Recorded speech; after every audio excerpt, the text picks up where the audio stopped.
Welcome back to our final game of the day between Overclockers UK and DNL Esports. And without further ado, let's get right into those lineups. On Overclockers, it is Kubon in the top lane, Tabasco, the new jungler, replacing Kondi-san in the jungle, Take Fun in the mid lane, with Celiva and Libic fulfilling the bot lane AD carry and support. And don't get me wrong, Overclockers had a lot of issues coming into this week, but to me, they don't look like a last place team. Like, they always come in with a game plan. Their mechanics from point to point aren't that bad, and when they played against Dignitas, that really highlighted the game plan point, because they had a game plan, but it didn't work out. So I'm not sure that I agree that they don't look like a bottom tier team. Okay. To be kind of brutally honest, I mean, we've seen them have really good games. We've also seen them have really tough games, really poor games. Like, I would say that their lowest lows have been lower than ex-Neo lows in certain games. And yes. We're going to get to that in a couple of minutes, because Overclockers, they've had good games at the same time. They got a good lead in Game 2 against Dignitas. They got the 5 towers, got a good lead by split pushing. Problem was they traded away too many dragons for it, and that came back to bite them. And Dignitas kind of just turned the game on its head from there. So I agree, but I agree to disagree as well. Yes, I think before today, their higher highs were higher than ex-Nihilo, but after today and yesterday as well, ex-Nihilo have shown how good they are against some of the other teams. So yeah, now, not so much. But let's take a look at their opponents. DNL Esports with Wicked in the top lane, Kirei in the jungle, CosQ in the mid lane with Woolite as AD carry, and his support will be a Wendelbow. And DNL, a very different team in terms of their story. They played the split push last week and played it significantly better than a lot of the other teams we've been seeing try to execute it. And now it's starting to see that, like, Wicked's experience coming into the team and how they're executing their overall macro level plays. And likewise, Woolite as well. He's cleaned up a lot of his positional errors and showed that he can crush a lot of the lower tier AD carries in Challenger. And that's a question we asked in week 1. It was, and he seems to have answered it now. It didn't really answer it against Dig, but now has kind of fired back. His week 2 stats kind of show that. In last week, he went 18, 2, and 15. 2 games as Tristana. That's what we expect out of Woolite coming into the EUCS here. He came in, obviously, as a fairly late addition to Denial, but speaking of additions to Denial, Kirei, I've asked him, and he says there's 3 different ways to say it however you want, and I'm like, it doesn't help. He copied me. Yeah, exactly. But he came into the jungle spot last week. First real appearance with the team, they had Betong Yoke day 1, then Kirei game 2. Very short turnaround. We weren't expecting too much out of him, didn't see too much out of him, but I think there's a lot of room for him to grow in this lineup, and I certainly think he should be a good fit for Denial. Yeah, I think so too. We've actually seen his teammates also do a lot of growth coming out from Copenhagen Wolves Academy, but coming into the game yesterday, Ezreal was banned, but he made an appearance in every game, just in this one, just for a couple seconds in Champion Select, but 100% pickle ban on that Tuesday game. Yeah, Overclockers, they started with a lane swap to try and shut down the signature Irelia pick, and because of that, Denial picked up, well, in spite of that, Denial picked up kills in each lane thanks to jungle pressure from Kirei. Yeah, it was just super good from this early game, and this is a very fast game, by the way. Despite this, Overclockers just kept pushing themselves into unsafe territory. They were just, like, chilling at their turret, being like, oh, it's fine. But then everyone just closed in around them and killed them. Yeah, I mean, look at how easily Denial pushed that tower at 17 minutes. And they had a 7k gold lead and a 2-dragon lead. Ended with a 10-kill lead, and honestly, it's a good job Denial banned Ezreal, because Overclockers looked lost without a map. They were hiding in top brush, kind of doing nothing against a really strong stack of Denial players. Yeah, it was a desperation play that was just poorly set up, basically, and 12-1 at this stage in the game. Double kills raining down for Woolite. Look at this play right here. CosQ goes super aggressive to chunk down Victor in his own pace. Wait for just in a second. Just waiting for it. Here we go. Hey, and 1 twin firing, a third of Take Fun's HP. And this is only 20 minutes into the game, by the way. Following this, Overclockers just wait in their base, and then they just wait for Denial to take the Baron, and then they lose. Yeah, that was a very quick game in, you know, when you look at things. 23 minutes, 28 seconds on the game time for that. take into account that LCS game time average went up in week 6 to 44 minutes, so in week 5, it's a massive difference, and massive difference in the performance of some of the players. Take Fun in the middle lane. On Victor, 0-4-1. It has been a long time since we've seen a Take Fun stat line like that. Yeah, but his opponent, Cosq on Cassiopeia, just a staple for him, 6-0-1. You saw how strong he was in those individual plays. And then, again, Kyrie actually turning up big in that game. He was one of the major proponents which allowed DNL to get ahead in that game so well. Yeah, solid game out of Kyrie. As we said, he's had extra time to settle in with the team, and the extra time has done well. I was speaking to Wicked after he got back from the Belgium Esports Festival, which they won. So clearly DNL, they're on the up. He feels like we just needed more time. We were playing the first 2 weeks of Challenger Series with rosters that we've had for a couple of days, didn't have the time to settle. Now they feel like they can really make a push and try and get themselves that auto-promotion spot to the LCS. Well, now's the time to do it. We're only halfway through the round robin, so they have plenty of time to recover. But as we head into Champion Select, let's take a look at what's going to be contested. We've seen a lot of Tristana play from Woolite recently, and in the LCS, we saw so much Jinx, so much Cogmore, so many of these late-game AD carries who had no escapes. Now he's got the Tristana, which is like the best of both worlds. So I wonder if we're going to see a ban there, so you can exploit that weakness. But Irelia will be banned out, Twisted Fate, Fresh, and Kalista. Irelia, of course, at Wicked, big Irelia player. Yeah, it's synonymous with the champion when you look at it. And honestly, I don't think that's a bad ban at all, because although Kuban is a big Irelia player himself, I don't think you'd be looking to first pick that away from Wicked, whereas Wicked tends to be happy to just play it into anything. The rest of the bans, Twisted Fate banned away from Take Fun, so they really don't want that global pressure. Thresh, Alistar are fairly standard. Overclockers, I assume, will open with a support pick here, or a Sivir. They're either going to go support here or Sivir, because they banned 2 supports out away from Wendelbo. They obviously respect him quite a lot down in that support role. Yeah, I mean, he's been doing really well on pretty much every champion he's played. Livic as well, great on the Fresh. We actually have a lot of good Fresh players in EUCS. Pretty much every support player is great in our champion. We do. I bring up a couple of other first picks here. As I said, the Sivir, because Kalista's banned. Overclockers chose not to ban it themselves. Junglers are open, but both of them are available, so it's no real rush to get them. Ezreal still available for this game as well. And Overclockers, they're going to build themselves a Sivir comp, which... Haven't seen that one before. Never seen that in the EU LCS or anything like that before, but certainly we'll see if it works from Overclockers. Yeah. Yes, I mean, Sivir's a great champion. You can listen to the video talk about it for as long as you want. Yeah, super strong. What we did see yesterday from Overclockers was Nautilus top. It was the first competitive showing in Europe, at least, of Nautilus top. It lost. So one day we're going to see a win for Nautilus top. It was not yesterday. Nope. Wicked has picked up Gnar and looking for the Rek'Sai as well. Have seen some Gnar play from Wicked. It's another one of the champions he's added to his champion pool with the Malphite, with the Irelia, with the Hecarim. So he's just going to pick this very early into the picking phase. There's the Nautilus. Will Kuban try it again? Will he redeem himself? I hope so. I hope not, because if Nautilus wins, I have to put up with that. It's viable. I mean, Darius won with it. It's got to be good, right? Yeah, okay. Then enemy lost. I can see that. Either way, DNL Esports, what do they bring in now? They've got the top lane and they've got the jungle. And speaking of jungle, Lee Sin locked in for Tabasco, not opting for Gragas at this point, which is the still tier 1 jungler when Rek'Sai is picked in as well. That's really weird that you'd opt for a jungler that a lot of people regard as being a step down from what is first pick, or at least high priority worthy. So we'll see whether Tabasco can get himself rolling, because he didn't actually do all that much in yesterday's game at all.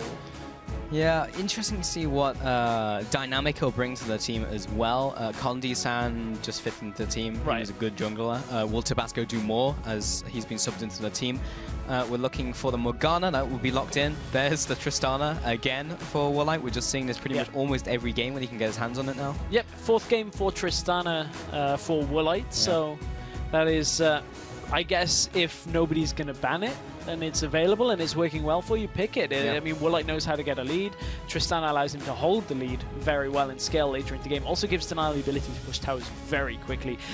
Tabasco yesterday went 1-3-0 on the Gragas. We saw him pick it, so maybe that is the reason why he doesn't feel comfortable picking the Gragas today. Right. Remains to be seen, though. But where else does he go? Does he just always go for damage junglers? And if Rek'Sai's taken off the table, then you go Lee Sin, and there would you go maybe with Nidalee, something like that. What are the next two pickups going to be from Overclockers? They need a top laner, unless it's going to be Nautilus. I'd like it to be, but I don't know if it makes sense here. They need something that'll deal damage later into the game. I look at the likes of Azir at this point. And then top lane, I assume they're looking for something different. They're leaving it pretty late to change them. Oh, it's going to be locked in. Okay, I guess it is Yasuo top or Azir top, and then like Runeglaive Yasuo? Both we've... Oh, I hope not. I hope so. Because in top lane, you need teleport. So that's why it probably won't be if it is top lane Yasuo. Because Yasuo doesn't have an escape. We'll see where it swaps into. We'll see. We've actually seen both champions played in the top lane previously, so it's a weird one. But one thing that we've actually seen from Yasuo play is he's actually considered somewhat of a counter to Na up in lane, so I assume it's going to be Yasuo top. And when you trade very heavily with the mini Na, you're able to stop a lot of the damage. So it's a niche pick that we've seen in other regions, but at this point, now it's on Overclockers to not allow Wicked to engage with the Mega now when it's available.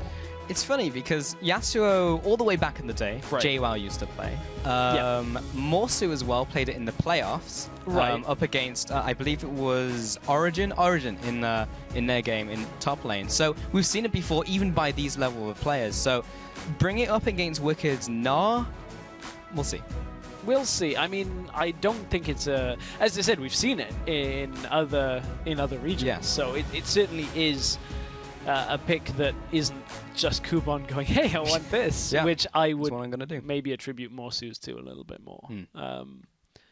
But, you know, that was the past. This is now. This is a different setting. And we get to see what Kubon can do, because honestly, I feel like Overclockers had to do something different here, because they just haven't been looking great. Yesterday's game, 23-minute loss. Not great. They are now the only team to have 0 wins, now that Ex Nihilo picked up their first. That's not fair, because they've played one less game. Yeah, well, it could be this one, Stress. Well, we'll see. Yeah, okay. You're right. Let's look at these comps. Kubon in the top lane with his Yasuo going up against that. Now, you mentioned about the mechanics. She'll be able to block the boomerang coming in from the mini Gnar, make it very difficult for the Mega Gnar to do anything. Kind of like swatting a fly. Like you come in with the wallop and he's just like dancing around you. Pretty much how that matchup works.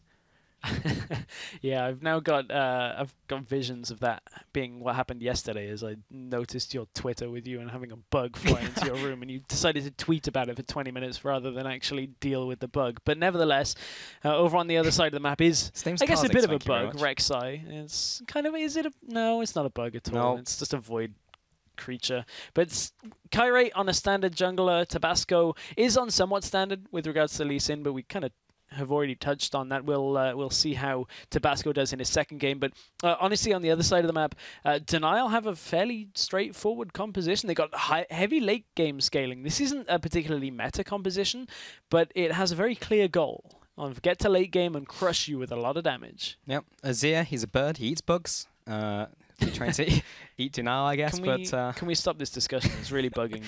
Oh my god.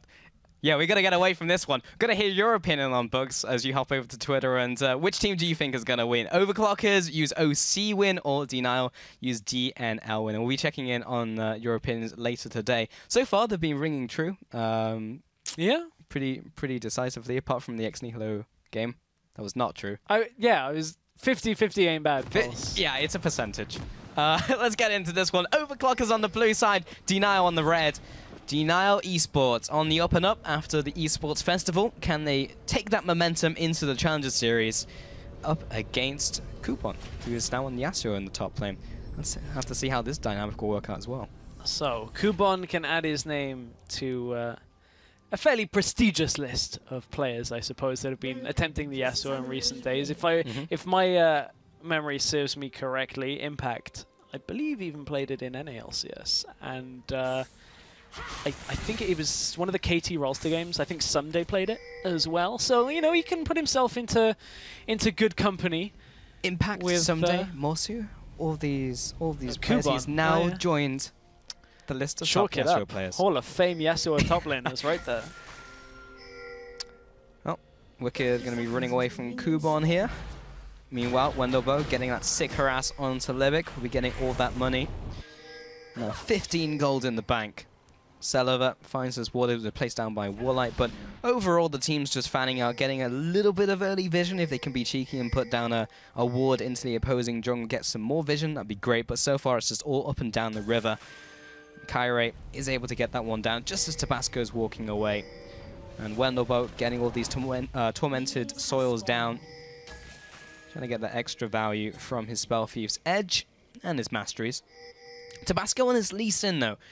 We have seen some Lee Sin play, but it's so early game, right? Like, you have to get an advantage early game, otherwise you just don't do a whole lot. Of course, there's still the potential for the insect plays. Well, it's got the same problems it always has, is that, as you said, early game is his dominant period, but against junglers the likes of Rek'Sai, the likes of Gragas, he's doesn't really offer too much more than them in the early game as it is, and they tend to just offer more. We did, however, see Unicorns of Love playing Lee Sin. Kickers played it in their week 5 games where they went back to Lee Sin Syndra and played a pick composition. So it's not out of the question. The other thing that the Lee Sin will do is give another way of facilitating Kubon and his ultimate. There's actually a lot of knockups on the side of Overclockers, or at least displacements, to get the Yasuo ult to work with. You've got the Lee Sin kick, you've got Emperor's Divide, you've got the Nautilus ultimate as well. So lots of ways of Kubon getting into the fight.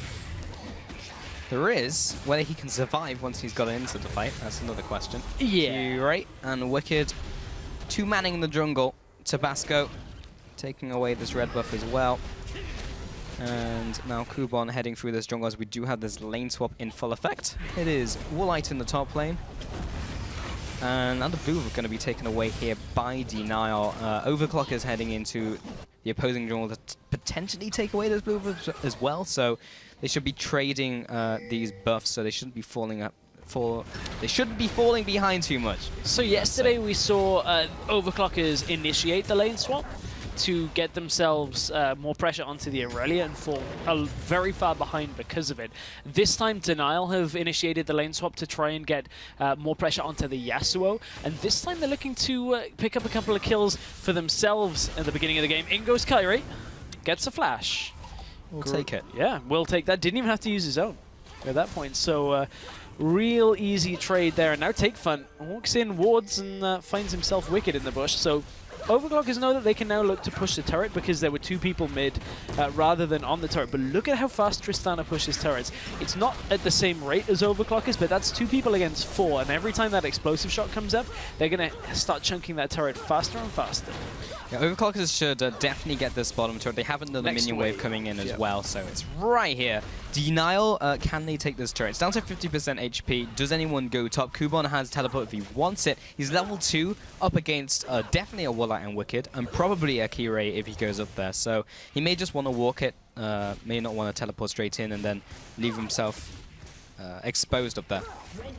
Selova manages to wait until the last possible moment to get it. So, however, repeat gank in the mid lane. This time Take Fun. Ooh, Kyrie didn't quite get it.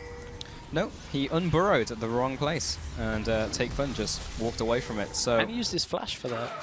Yeah, so now he's down to flash. Take Fun's down to flash. Cosq still has his, but he's not the key player when it comes to these ganks in the mid lane. Kubon has managed to reach the top turret before it went down. Kubon was looking for the knock-up from the Steel Tempest into the Sweeping Blade. The rest of the team was there just in case he landed a knock-up. Kyrie is being very active on the map this early on in the game. Now it's Selova's turn to have the Queen of the Xerxai appear in lane. Now Kyrie goes in. He's looking for the knock-up, but great spell shield. Great spell shield timing from Selova will stop that knock-up from coming through. There's been a lot of good mechanical outplay so far in this game. Yeah, there's Kyrie, as I said, being very active early on. One thing I kind of want to draw attention to is Take Fun has opted for Barrier on Azir in the middle lane. Oh, Kuban actually got hit by that binding. Yeah, I'm not sure if he's going to die here, or he may die if he just jumps straight into the two players. Doesn't really have anywhere to run now. There comes the exhaust. The ward comes out as well for Vision. He's going to try and jump away. Gets the knock up the Steel Tempest. Libic comes in with the flash and the lockdown onto Libic, but there's First Blood going over to Warlight before he gets there in time. I feel like if Kuban had just run away, he might have been okay. I feel like if Kuban had predicted had like read the lane and windwalled the Dark Binding, he was holding on to Windwall to try and just stop Warlight's follow-up damage. But if you're stunned, or at least, you know, if you're rooted and Tristana can just walk through the Windwall, I mean, it's not going to save you at that point. So that's an interesting, you know, trade by Kuban. But he knew he was 1 versus 2 at that situation. Now he's got Libic beside him. Black Shield, you know, is going to be enough for now, but Libic, I mean... Yeah, level 3 versus this gank now coming in from Keyray, gets knocked up and gets taken down. There's just another kill going over from Denial. That was bizarre. Really bizarre. I mean, Libic just continued to go aggressive. I mean...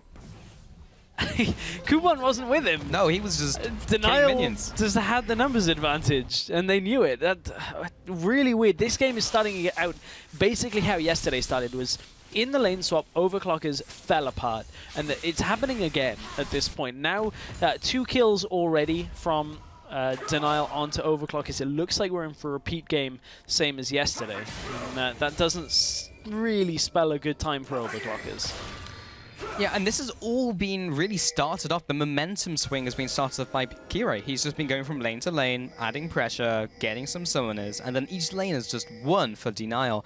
The question is, will they just go from lane to lane and manage to take down these turrets and have the same aggression as they did yesterday and decision-making, which basically gave Overclockers no room to breathe. They had no recourse. I mean, keep in mind that Overclockers should be forcing Denial into fights in the earlier portions of this game because of how Denial need time to scale. Cosq needs to stack his tier, Warlight just needs to get a couple of items under himself, but they're not in situations to do that because of the lane swap, and then they're playing the lane swap just pretty inefficiently when it comes to the trades that they're taking. Yes, they are getting farm onto Celeber, he is ahead. There is a kill onto Warlight at the same time, and they're being active on the map. Take Fun once again pushed out. This time, Flash just becomes available for him, so he will be fine. But again, Take Fun is being forced away from his lane, and Cosq is just getting extra time to farm. And talking about farming, let's look at the top laners, or rather the solo laners. Kuban is slightly further ahead in terms of farm, but Wicked is just straight up frozen the minion wave here. It's actually pushing away from him now, but he's going to get a lot of this farm and the next wave as it comes towards him. So the top lanes are fairly even. The mid lane is where it's starting to open up with Cosq with the advantage. Bot lane Stellar is slightly ahead, but with those 2 kills being down, it's created that 1k gold advantage. Wicked is also set on about 1,300 gold right now, so hasn't been forced back yet, but Keyray has been caught mid lane. That's going to be enough for Overclockers to group for maybe this middle tower, but they have got Morgana coming in from the side, and the wave clear from Cassiopeia is just too strong right now.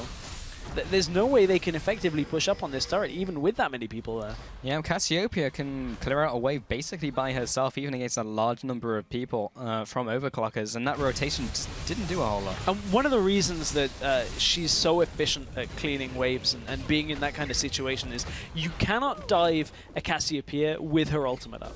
It's suicidal to do it, because you have to front-on engage from that, unless you have a very efficient flank. Because Cosq's just going to ult you, you'll sit under the turret, he'll walk away, he'll ghost away in this situation, and then just kind of laugh as you die to his turret and your minions die to the poison. So that's why Overclockers can't force that issue anymore. And tie into that, Take Fun, as I alluded to earlier, has taken Barrier, which means if he gets caught by the Petrifying Gaze, he is pretty dead, because it's not going to take Cassiopeia all that long to chunk even through the barrier shield. It's interesting he took the barrier, though, in this game where there's a Morgana binding, a Morgana ult, there's a Cassiopeia ult, there's a knock-up that can't be cleansed, but there's also a stun from Wicked. We'll see if it works out, though. There'll be that one clutch situation where the barrier was better than the cleanse. Yeah, I mean, what Take Fun is basically saying is he doesn't want to put himself into any situation where any of that crowd control is going to land, but think he's going to be dragged into it. Come on, Kirei. He's only level 4, and he's going to be dredge-lining himself to safety with a flash over the dead turret. The rest of the team was coming in to assist the 2v2 with Wicked and Kirei. So they do get the flash out of the Nautilus, but he was so close to death. So Tabasco in this early game, 21 farm to 37. But it's all about the experience lead as well, as Kirei has himself the level over Tabasco. And you can see Tabasco is kind of forced to just assist his lanes, which opens the map completely for Kirei. No vision on this for Overclockers means that Kirei, it's going to be a slow one until Cassiopeia gets there, but it should be a fairly safe dragon for themselves. Yeah, Tabasco now heading for his jungle here, and is not even going to try and contest the dragon. DNL just played this game so exceptionally well, even from the very start of the game where they saw the Yasuo coming in against the Gnar. They lane swapped it and then no longer had that matchup. They picked up those kills early on. They've now rotated towards the dragon, denied the vision. Everything has been pretty much by the book from DNL, and Overclockers have made a couple of mistakes which have been exploited, but overall haven't been that proactive. No, they haven't. I mean, I guess we have to look at exactly what Overclockers can do from this situation, because they're by no means out of the game at all. It's only a 1,000 gold lead right now. We know that DNL now have to just spend a lot of time getting items, stacking things up. This is no longer the same kind of situation as yesterday's game, because Overclockers are in a far better place than they were yesterday. So Overclockers, they have to use this Yasuo strength against the Gnar and kind of just almost chase Wicked around the map with being in position, or force Wicked to come up and deal with you is more of what I should say on that one. And just force down turrets using it, because they know the matchup is better for Yasuo than Gnar, so utilize that. The problem is, the distraction that DNL are causing with this Tristana is just unanswered right now for Overclockers. Unanswered indeed, and so is this push in bottom lane, because Woolite just took a turret with Kirei, and now he's about to take another one. Kubon is the only one who's coming to assist, and this tower will be almost dead by the time they arrive. Only now is Tabasco really reacting, coming in from his bottom jungle as he comes in from the top side, so is it enough to push DNL away from now? But they'll be back. They'll be back for that turret. And the thing is, I don't even feel like they need to... Petrifying gaze. I was trying to say pretzel-fying gaze. Pretzel. Wow. That'd be a tasty, tasty treat. Just need some hot sauce to go with that. I know a jungler that can maybe lend some help with that one. But oh, Celaver. Yeah, but he's not lending help right now to Celaver, as he's going to tick down from the E from Woolite. Not quite enough damage just yet. Tabasco does not land the Q. He was looking for the kick, but he didn't get it in time. Woolite over the wall. Wendelbow is here as well. Gets the Soul Shackles down, and the lock onto Celaver. Yeah, with the Dark Binding. The team isn't really wanting to go for that 3v3 right there, but is able to disengage effectively. And at this point, DNL once again is just buying time for Wicked to get elsewhere on the map, now looking for the mid lane. Has some damage onto Take Fun, but it's not really enough to chase. But he's just a presence right now, and is able to just continue to push. Kirei is going very aggressive, though. Here comes the teleport. Bursting from the ground comes in. Another great Dark Binding onto Livic, and this time he can't get away. His fate is sealed. He's only level 5, still doesn't even have his ultimate. And from that, DNL will take away this red buff as well. Yeah, I imagine they'll look to leave Wicked down in the bottom side and look to take the tower from it as well. He is probably going to cross over to the minion wave and push it in. But Kubon, meanwhile, is pushing down a turret, but he's been in this top lane for so long. We saw the trade earlier go from top lane, and Woolite has been able to push the turret down in bottom lane, get damage onto the inner, recall, and get back top. And Kubon never took that turret. Oh, flash over the wall into the Dark Binding. Point blank onto Take Fun. Perfectly executed by DNL. The Emperor's Divide doesn't really do much at all. 4-0 right now on DNL. Yes, there is that CS advantage in the top lane because Kubon's been solo laning, but still, falling behind in this game are Overclockers. I mean, I wish that this was a situation where Overclockers were even holding this game close. I don't particularly... Well, this is the play that can do it, actually. Knock up into that's the what last they need. breath. Kubon will take him out. Top tower will go down. Evening up the turrets, the 2-2. 1 kill on the board. That's what they needed. And that's the thing about this game, is Overclockers, DNL are by no means playing a perfect game. And Overclockers just need to exploit that with those mispositions from Denial and just make sure that they're making use of everything that Denial have given them. Again, you see the top lane pick, you see nobody around the mid lane tower, and you've whittled it down along this game, and Overclockers are finally able to finish off these low health objectives that they've been working for so long. They just let a lot of things go in the meantime. This is now a good platform for them to build with. They've managed to close a lot of the gold lead that Denial had and can now look to maybe take fights here because, remember, as I said, Denial need extra time here to get their composition going. Yeah, now is the time for Overclockers really to be fighting up against this Cassiopeia and the Tristana. As you mentioned, later this game goes on, the scarier they are going to get. This Boobuff will now go over to Denial as they set up for this Dragon. No doubt the water will come down as well with only 1 minute to go. So the important point is Sivir is about to back and pick up her Infinity Edge. At that point, really then you just kind of commit to this Dragon in 50 seconds. You at least commit to denying Denial, if you'll excuse the very awkward way of having to use that word now. Although I kind of do know that pain. Trying to say the word stress in normal life certainly does become Your ears just perk up. It's like, you called? It's more people do that, and I'm like, no, just no. As Denial, they're going to look to take this Dragon in 25 seconds, but Overclockers want to engage in the middle lane instead. Well, not. Oh, Kyrie's going bottom. The bottom lane. Oh, gets the knock-up as he's trying to get to the Sand Soldier. One more auto attack. Cosq just needs to get in range. Oh, it's the Prey Seeker from Kirei. Prey Seeker and now the turret going down, so Denial actually forego the Dragon because they spot Overclockers a little bit vulnerable in the bottom lane themselves, and Denial pick up another kill to add to the tally. Now will swing out because Overclockers in theory can't contest against this. Denial actually don't have to rush to the Dragon with a lot of people. All they got to do is hold back Overclockers in the mid lane. And also, to go towards this Dragon as well. Cosq is melting through this Dragon very quickly with Kirei just waiting. Doesn't have the smite. Just going to finish off with a couple Queen's Wrath auto attacks. Mid lane though, Overclockers are trying to push in. They take a Constellation Raptor camp for that Dragon. The second one going over to Denial. What's that? Kuban in the solo lane again. No one there to respond. Wicked now coming up here. Has opted towards the Frozen Mallet first, different from what we saw last game, where we saw the Black Cleaver being the item of choice as the first item. But Wicked will just do the same. Yes. Now Kuban's going to back. He's got himself a BF sword. How much gold's he got? About 1,000, so I expect even more AD and crit, as you'd expect. Yeah, so building towards that Infinity Edge, picks up the pickaxe. Kind of wondering whether he's going to go for the crit cloak, but opts just for that extra flat damage. For now. Sometimes you'll see the Blade of Ruin King, but yeah, this time definitely the Infinity Edge. The bread and butter for Kuban in the top lane now. Tabasco actually opted towards the Warrior enchant actually on Lee Sin. Has been making some plays, has been trying to make others, which have been countered out by Denial. Question is, how much is he able to do through the rest of the game? Because it's now 19 minutes into this game. Has his relevance as a damage threat scaled off yet? I still think he's got a little bit of time. I think so.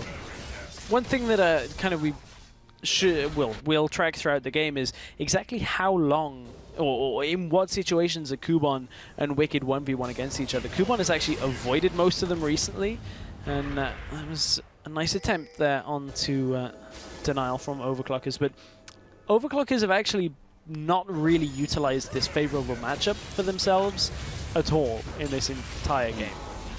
And that now makes the picks and bans strategy from Overclockers so much more difficult to play out.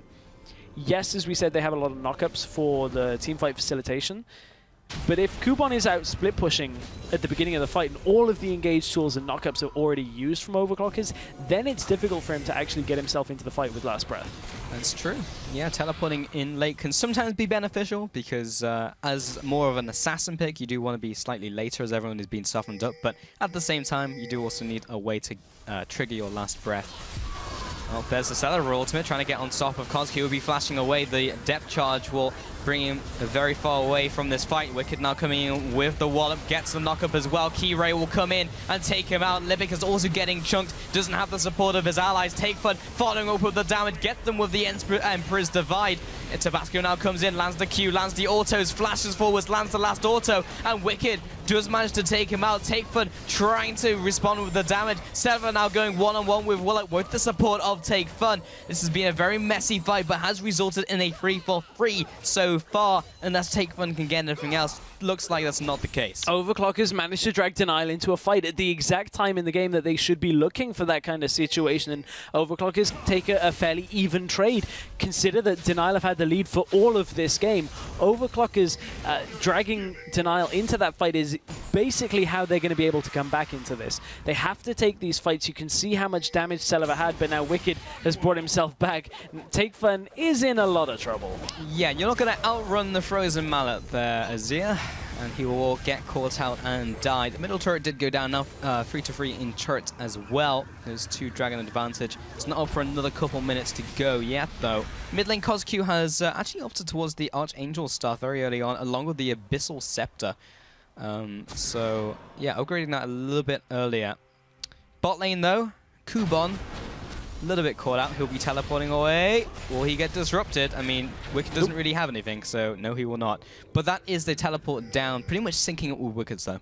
Yeah, that, as you said, well, there'll be a slight window, but it's nothing really to write home about. Overclockers, however, will exploit Wicked being down in the bottom lane with no teleport as the opportunity to put some mid-turret damage down. Only Tabasco got hit by that, so if that had been a carry, they probably would have wanted this engage a lot more. Now Kubon manages to find Keyray on the flank. His Overclockers, you know, this game has started to really turn in their favor. They're starting to actually look like a fairly effective team when it comes to trying to set up these skirmishes. It's now down to DNL and whether they can shift gears and go into a more defensive position to allow their carries to scale up, because so far it's just been aggression, aggression, aggression, let's kill people. But if they can just acknowledge that they can't just fight constantly, then that might be what they need to do. Well, nothing has really stopped DNL's carries from at least just accruing gold at this point. Tristana is on her way to finishing the Phantom Dancer as well, so a little bit behind the second item spike as Selva just finishes his Static Shiv, but that's because Phantom Dancer, a bit more of an expensive item, but in the long haul is going to give more damage overall in prolonged engages. So honestly, Selva is going to have a tough time later into the game because Woolite is just going to be able to just completely rain damage down as fast as possible. But DNL have slowed in this game, that is for certain. Towers are even. Dragons are in favor of DNL. Let's not lose sight of that. 30 seconds to go for potential Dragon number 3 for them. Overclockers right now just need a fight. The Dragon could cause that to erupt. Keyray very far forwards on the front lines, trying to tag people with the Prey Seeker, get that vision. Cosq and Woolite are the ones to siege in the middle lane here. And the minion wave will be evaporating fairly quickly. Got to get away from that turret as it will explode from Woolite's explosive charge. Keyray just being a nuisance around the side. Kubon still in another lane farming, but he may be required in the mid lane, and he is now rotating in. Wicked has been caught out by Libic, or has Libic been caught out by Wicked? Keyray over the wall was looking for the knock up, but he wasn't even needed. Libic is already dead. Just landed the hook, and then, as you said, maybe it was Wicked playing a bit of mind games then, knew that he wasn't going to die anytime soon. Yes, he was Mininar, but Frozen Mallet plus 2 Ruby Crystals. And the Warden's Mail was enough to keep him alive at that point, and it's all DNL need to get a turret and now turn towards Dragon. Yep, and zero vision for Overclockers. Their vision over the last couple of minutes has been lacking and also been taken away by DNL. In terms of just like the vision game, there's not a lot of upgrades of trinkets at all. Mid lane on Cosq still has just his basic trinket. Only now has Wicked gone back, so both teams haven't been paying a huge amount of attention. It's just been bought wards coming in from DNL, where you can see all over the map right now. Yeah, they're also running that double sight stone style with direct sight as well, so they've had at least enough wards on the map to give themselves decent vision over what Overclockers have been doing, but the same can be said for Overclockers. There's been enough ability to put wards down, but at the same time, as you said, not a whole lot of upgraded sweepers early enough to clear stuff out. Yeah, also a lot of pink wards now being placed down, so that has allowed them to recover a bit of vision, as we were saying that, but yeah, trying to just stay on top of that mini-game. But 4,000 gold advantage over to DNL in this game. 3 dragons, 1 tower advantage over Overclockers. They do have that gold lead, as we mentioned. Lots of items being picked up. I do wonder what the breaking point is, though, of where DNL will just be straight up stronger. Because obviously they're scaling up, but when does that point come where they are just going to defeat Overclockers in basically every scenario? In every scenario, we're a little way off that, but I feel like the actual strength is very, very close when it comes to DNL just being stronger in most straight-up fights. Rabadon's death cap nearly complete onto CosQ is going to be a real big factor in that. And now Kubon's caught. All Kubon wanted was the one-on-one against Wicked. Instead, he's going to get ganked by Kirei and dropped very low and actually jump back into the enemy team. Looks like Overclockers will actually go for this fight. Everyone has already chunked from the team, though. Libic is there. He gets a CC onto the backlines, but they don't really have a whole lot of damage. TakeFun has been glued against the wall by Wicked. Receives the house as well. There's the Petrifying Gaze with a double kill in from CosQ. And now Seller is getting chased down. There's the Prey Seekers to assist and gets slapped down by Wicked's Meganar. A 4 for 0 plus the tower and no doubt the inhibitor turret as well. That is, again, DNL just taking another team fight. This time, they managed to turn it onto Overclockers and get themselves a fairly early inhibitor, and they will back away. But again, just DNL.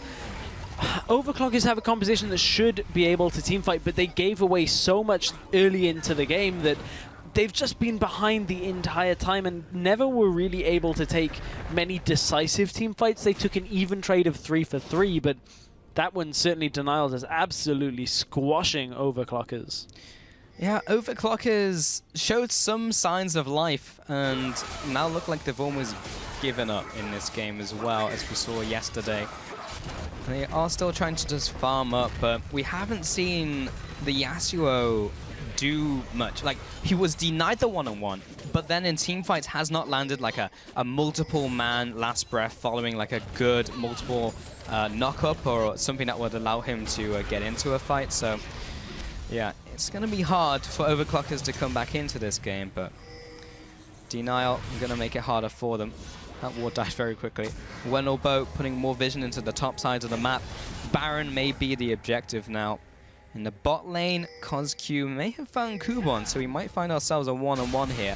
Wicked is closing in, so Kubon's kind of up against the clock. There's the Petrifying Gaze. Windwall won't help you on that one. Gets the knock-up into the last breath. She'll be able to take him down with the last crit. 305 damage is quite significant. Now he finds himself in another one-on-one. A new challenger approaches in the form of Wicked. Now Kirei looks to seal the deal with this 2-on-1. Tries to go for the teleport, but Kubon will be interrupted here. Now has to try and trade with Kirei, but he's too tanky. And Wicked supplies the damage. The rest of the team, though, there was so many members committed to him that he may be able to pick up the middle lane, or Woolite will just blow up Tabasco, and now he jumps in aggressively, but this is a good jump into Libic for the next kill and the next reset. Looking for TakeFun, just needs one auto to finish him off. Reads that he's going to jump over the wall of the flat, sees him with the Rift Scuttle of Vision, and Kirai's trying to get in range, hits him with the Prey Seeker, tunnels after him, looking to go through this route which has been blocked off by the Emperor's Divide, but DNL are okay with that. They'll just go for the Baron. This is going to be one of the easiest Barons DNL are ever going to take after that set of trades. And DNL have just looked in full control. Everything Overclockers have tried to do to just upset DNL's flow in this game has been completely shut out from them. And you know, Overclockers have been trying this. This Yasuo has worked in certain situations, but they never really have been able to get the comp running with the 1 versus 1. And Wicked is probably at this point, I would really say, is too strong for Kubon to even deal with, and probably has been for the last 10 to 15 minutes. Yeah, I don't think this is a matchup that he's going to win anymore. Rewind half an hour, yes, but yeah, at this stage, maybe not. Hey, we've actually seen the Hurricane now coming in again from Wicked, but actually before the... That's an early Hurricane. Yeah, before the Black Cleaver, so he's actually just getting the added value from the Frozen Mallet, so he can slow 3 targets at once. It's very interesting. Because we saw that, of course, after the Black Cleaver last time he built it. I mean, the problem for Overclockers right now is they're playing a composition without really a main tank. They've got Lee Sin, who has some tankiness to him, but now they're against a later game scaling double threat, well, triple threat composition in this setup. And they have nobody that can absorb damage at all, which means every fight they have to avoid and just give away objectives to Denial. That is a lot of damage onto Libic to start off this fight, and everyone is just getting blown up on Overclockers. That point about no one being tanky could not be more true. No one is able to take the damage from Denial, and it's only Take Fun who will also be taken down. A 5-0, even underneath their inhibitor turret, and that's just going to be Overclockers throwing in the towel. Denial take the game up in this second game of the week.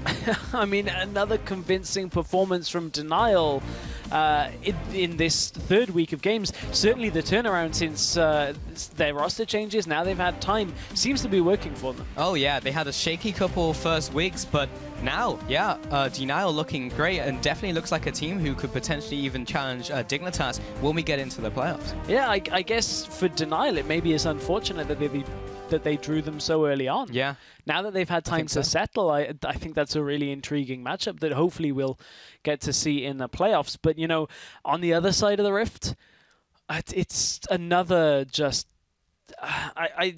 disheartening performance from Overclockers. They just never were in that game. At any point did Overclockers really look to fight against Denial. Denial had such a big lead. There were those couple of solo individual plays, whether it was Kuban, whether it was Tabasco trying to get it in there, but it just wasn't enough. And I don't know what Overclockers have to do right now with this lineup to really look at succeeding in the early game, because they seem to lose every game before it's even begun. Yeah, it seems like back to the drawing board for them, but following their victory, we do have Wicked on the line to talk about his win. Hey Wicked, how's it going? Hello there, it's going pretty good. We just came with a convincing win. I can imagine. It's a really convincing win, as you said, and a convincing performance on Gnar. I think that's where we wanted to start. 7-0-10 to finish the game. Wanted to get your thoughts on the Gnar into Yasuo matchup that Overclockers tried to run against you. So I think Yasuo beats Gnar. That's also why we lane swap. We didn't want to play against him. And then we aimed at putting 2 against Gnar at all times. And whenever we didn't put 2 on him and he was 1 versus 1 against someone, he always got a kill. So we tried to keep 2 versus 1ing him at all times, pretty much. Yeah. I also wanted to get your opinion on the Gnar build that you go for very often with the Hurricane, throwing the Frozen Mallet, and also the Phase, and sometimes the Black Cleaver. You're one of the only Gnars who does it. Why is that? So I think you don't always need to be tanky to be able to CC the opponents and get a lot of control in the team fight. Like if you look at this game, I didn't die once and I didn't ever need to tank them, so I could just provide a lot of CC for my team and do a lot of damage with the Hurricane. Yeah, I mean, it certainly has worked. Am I right in I think that's 100% win rate for that build in EUCS. So it's growing on me, Wicked. It certainly is. First time I saw it, maybe I was a bit skeptical, but certainly I am enjoying watching the Gnar performance. And I'm enjoying watching Denial play, especially now in the last couple of weeks. You guys have settled your roster. I know we spoke earlier in the week. What are your thoughts after winning the Esports Festival? How do you see your team has grown, and where do you think you guys can get to realistically? Well, I think right now we're the strongest team because we did win the Esports Festival. Then we played Dignitas in Challenges the first games. We lost our AD carry 4 days before the tournament and had to find a new one in 4 days and also get the synergy in, so that was impossible for us. So the first day when we were playing, we were not prepared at all. We had no chance, to be honest, against Dignitas. And then after a couple of weeks, we started to get better and better, and then we won the Esports Festival. Yeah, I mean, it, as you said, certainly has been a lot of growth and makes our playoffs a whole lot more interesting with you guys on a win streak. Yes, indeed, Stress. Well, congratulations once again, Wiccan. Congratulations on the growth and the team, and we will see you next week as well. Thank you very much. They haven't. I mean, they certainly have looked so much more impressive now with the time to settle, and now it really does... It's on playoffs to see exactly. I mean, Wicked says they're better than Team Dignitas. The results in the last week show that. The scoreboard from Challenger Series doesn't, but as Wicked was saying. Yeah. All we need to see now is just see the teams play each other. Yeah. That's all we need to see. And it's going to be a couple weeks off seeing that, but I'm very excited because there's going to be more growth between now and the playoffs, and even from Team Dignitas. They've been looking better from week to week against every team they've played. So, yeah, very excited on that one. But that does round out all of our games for week 3. So let's pull up the standings and see where everyone is sitting. At the top of the scoreboard, Team Dignitas EU 6-0, closely followed by DNL Esports after their rise and Gamers 2 after their loss today. Then Mouse Esports sitting in the middle of the pack, and Ex Nihilo with their very first win on the board, and now Overclockers are the only one without a win. Yeah, it's a tough spot to be in for Overclockers, but we'll find out next week if they can maybe undo that, or at least get themselves a win on the board. Because next week we'll be recapping the action from Tuesday's games, and then we'll start off Wednesday's broadcast with Mouse versus the now winless Overclockers, so don't miss that one. Yeah, and then right after that, it's Game 2 for DNL Esports taking on Gamers 2, and then we'll be concluding the day with Ex Nihilo versus Team Dignitas EU. The action starts all over again at 1800 CET. Now, if you missed any of today's games or want to watch any of yesterday's or any of the Tuesday's games in full, head over to lolesports.com for the VODs and much more. You can get every region. We're on the road to Worlds, LPL, LCK. Get all of the League of Legends. Insanity. Well, if that wasn't enough League of Legends action for you, tune in again at 12 a.m. CET or 3 p.m. Pacific time for Primetime League. Yeah, I'll be joining Pyrotechnics to talk about Fnatic and everything EULCS a little bit later on today. And after that, Freak and Zyrene will be bringing you week 3 of their Challenger Series from over the pond in North America.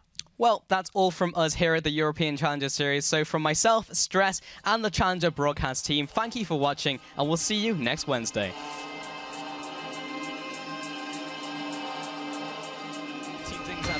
They also have damage from Senkooks as well. The flash into the lockdown onto Cedrian, Mountain and Beansy trying to put down the damage as they retreat. Sayo is now joining the fight as well, but Nisbet is the one taking point. Kobe coming in from the sidelines, does have the on the hunt, gets the move and speed out. The flash into the bowler, does not connect, flashed away from Mountain, but not before Beans, who gets taken down underneath the turret. That's 2 out of 2 ultimates, which have landed onto him, but there's another engage onto Beansu, this time underneath the turret. Is there enough return fire from Mouse to do anything against Team Dignitas? Senkooks comes in for a play, looks to take down Cedrian. Doesn't seem to have adapted yet. Doesn't seem to be adapting to getting ganked right now. There's the Emperor's Divide, but Maxlaw comes in for the kill with the auto. Godzuki teleports in, but immediately regrets his decision. Impaler comes in to try and bail him out with the barrel roll. Gets the damage on to Smitty, jumps in, smashes him down with the ultimate. Godzuki dropping low, turn around with the stun card for life. Godzuki on the outskirts of the fight, putting down the poke. There's the slide, the glide, the Emperor's Divide, and gets the kill onto Godzuki. Not quite, he'll be taken